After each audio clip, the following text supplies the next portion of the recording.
শ্রমজীবী ভাই এবং বোনেরা, সবাইকে জানাই আমার দল জাতীয় গণতান্ত্রিক পার্টি জাতীয় পক্ষ থেকে সংগ্রামী সালাম এবং শুভেচ্ছা। আসসালামু আলাইকুম। আপনারা কেমন আছেন? আলহামদুলিল্লাহ।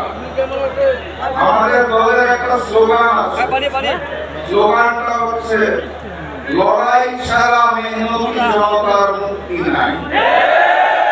লড়াই ছাড়া মেহনতি জনতার মুক্তি নাই।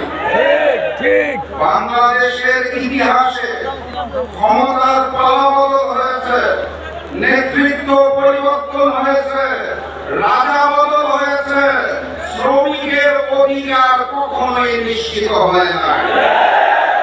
এটাই বাস্তবতা, এটাই নির্মম সত্য।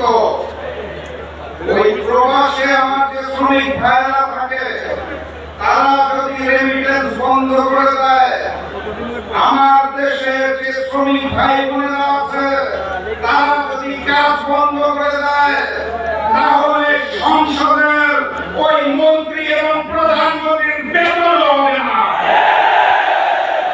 দেশের শ্রমিকরা কাজ করে বলে দেশের অর্থনৈতিক চাকা সচল রয়েছে।